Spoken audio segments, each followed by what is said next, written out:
Miniature Market has thousands of board games at discounted prices. Click the direct link below to see all of those discounted games. Hello my friends, today we're going way back to Rome. We're going to not only be building foundations of Rome, but we're going to be building Roads of Fortune, which is the expansion for Foundations of Rome. Let me show you how it's played. I'll see you on the other side.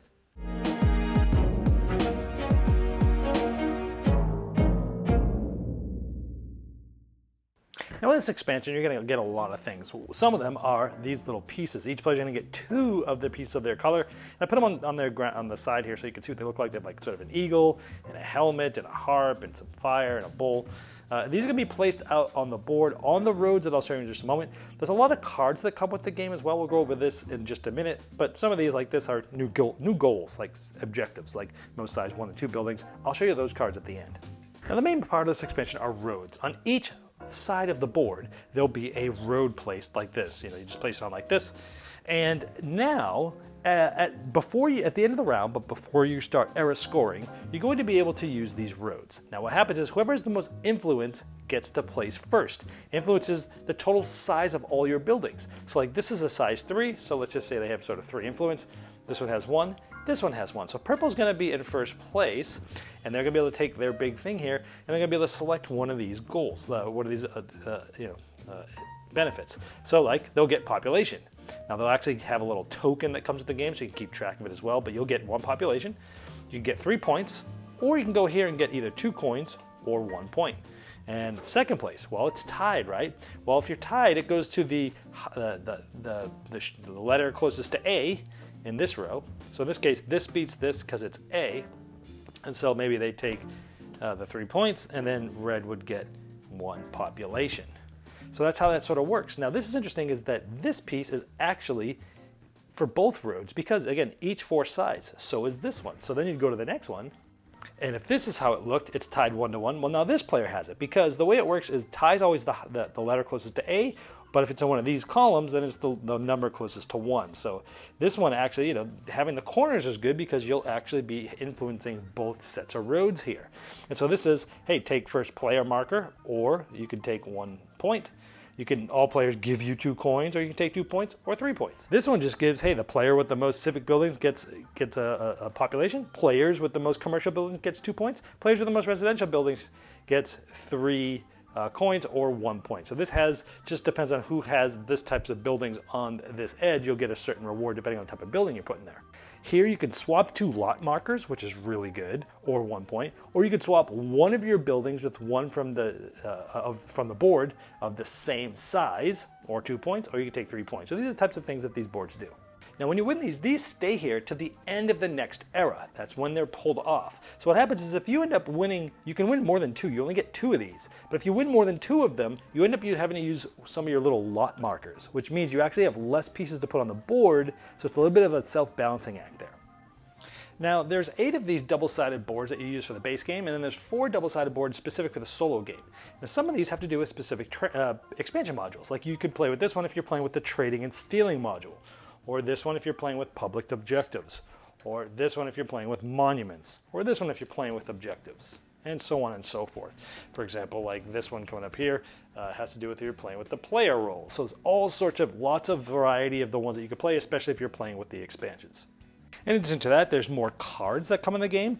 These ones, like I showed you at the beginning, a new goal, like most size 1 and 2 buildings, some new invocation cards, or a new role, for example.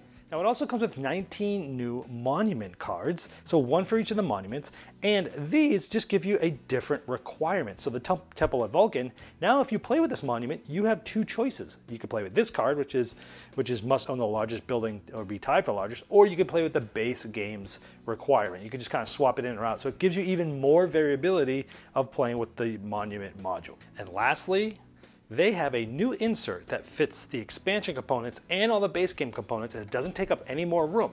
You essentially use this instead of the tray in the base game, and it still fits in the normal box, so you can toss the box for this if you want, and it doesn't take up any more space than the base game. All right, Roads of Fortune. Typically, I like expansions that add a lot of variability, allows you to think in a different way without adding too much clutter, without adding too much setup. this does that. This absolutely changes the way you strategize for sure, because in the main game you're trying to buy lots that are near you, near other players, which typically in the middle is going to be there's more people around you to score off of. So generally speaking, in the base game, which I love, by the way, the base game was my game of the year. That's how much I love this game.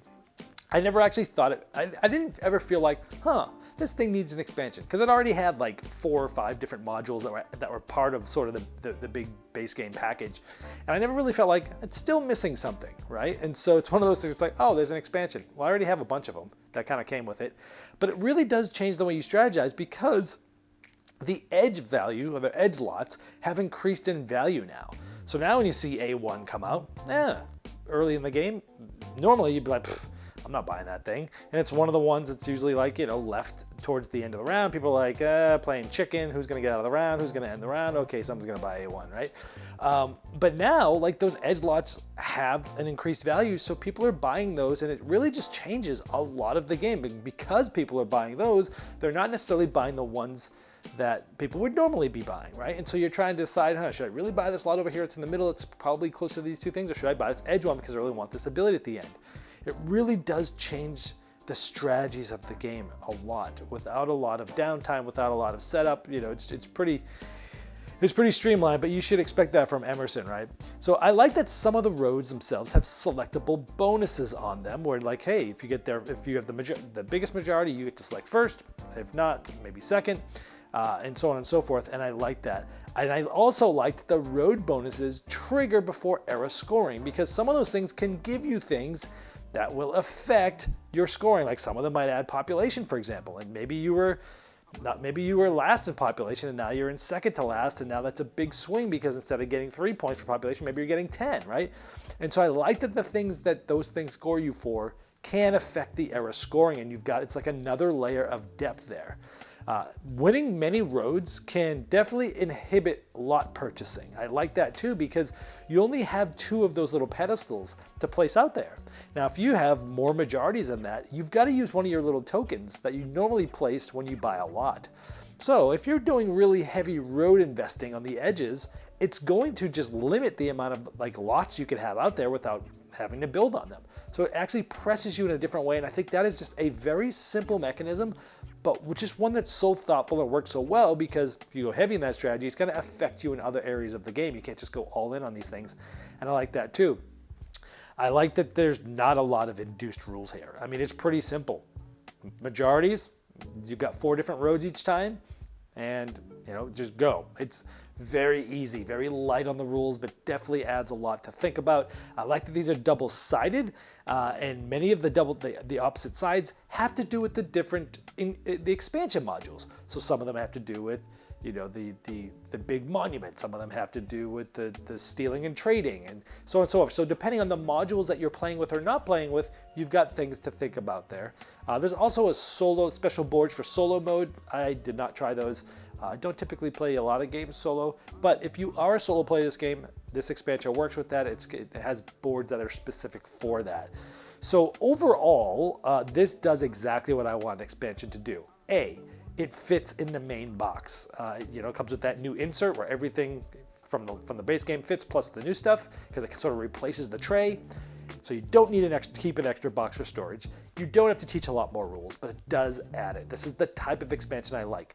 I don't have a lot of negative things to say. The only negative thing I could say about this is the rules weren't absolutely really clear about, those pedestals stay there, but they're supposed to be removed at the end of the next era, right? So they stay there because, again, that can affect things, but they don't get removed till after. It wasn't really clear in the rules, and I think even on Board Game Geek, the publisher mentioned, I don't know how something got moved in the rules. I don't know why that wasn't there. So it wasn't like super obvious. I had to go look that up, but that's really nitpicking here, because, it's an important thing. Like, it does play into like how the game's played. It is an important rule, because, again, keeping them there is important, and then you pull them off so you can get them at the end of the next era. It makes sense, and it's what I thought the rule was going to be, even though it wasn't quite clear.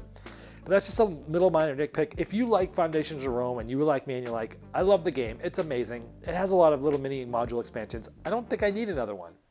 Well, it's probably more streamlined than some of the other ones, and I think it adds as much, if not more, changes in how you play the game. So if you play this game a ton and you're looking for new strategies and new things to do, and you don't want a lot of overhead, this definitely will do it for you. It doesn't take up more space. That is Roads of Fortune, the Foundations of Rome expansion. It's been the Game Boy Geek, breaking down barriers, growing relationships with board games by helping you find the next one you love.